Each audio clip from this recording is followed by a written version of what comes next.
Hi, all, Les here.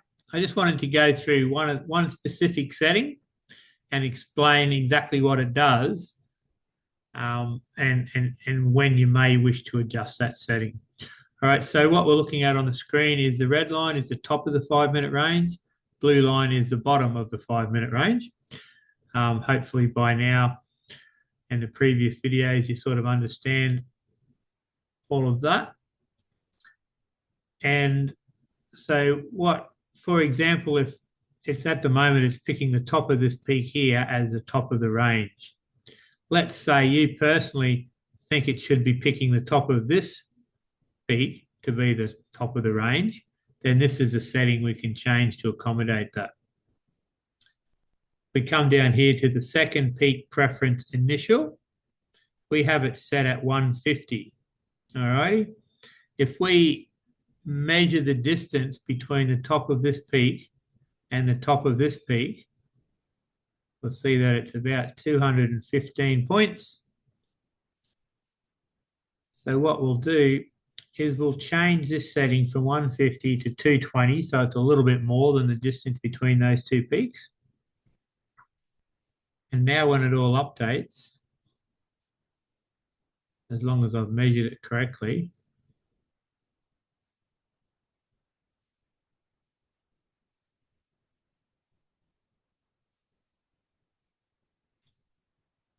it should jump up to the top of this peak. So that's what that setting does. If the distance between this peak and this peak is greater than what that second peak preference initial setting is, then it's not going to count this peak, and it'll use this one for that top of the range. Righty, and that setting that I was using, which was 150, that's the setting I'm using based off extensive backtesting, and that is the setting that on gold averages out the best over time. But on a case-by-case basis, trade-by-trade basis, and this is only if you have a fair bit of trading knowledge, you might look at this chart, as I actually do, and say, okay, I think the top of the range should be here. Then you can adjust that setting to accommodate, and therefore, you won't get a trade until you break above here instead of above here. Now, as I said, that setting I was using of 150, that's what averages out best over time on the back testing. So unless you have a fair bit of trading knowledge, I suggest you don't touch those settings at all.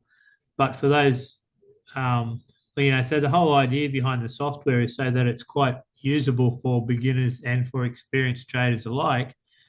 So if you are an experienced trader, understanding that setting is pretty important, so you can adjust it and have it, exactly how you would like it.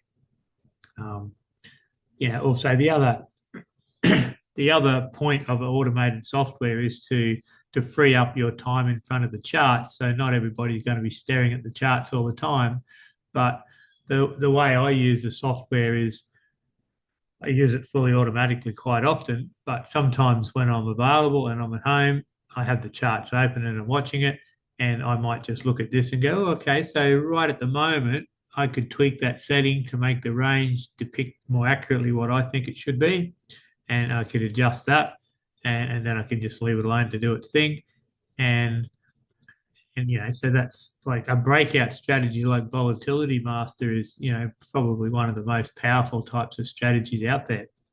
But it does require you to be monitoring the charts a fair bit. You can place limit orders and everything so that you can automatically do it. But then when the market structure change, you need to adjust those limit orders and everything. So, having Volatility Master doing that 100% automatically does definitely free up your time a little bit.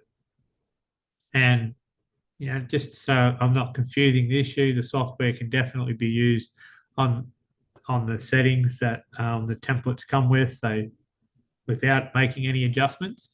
But as I said, if you're an experienced trader and you want to start having a little bit of manual oversight and tweaking it here and there to get even better results, then this is one of the ways you may look at doing that. All right, hope that cleared it all up. If it didn't or any of that was confusing, let me know and I will clarify. Have a great day.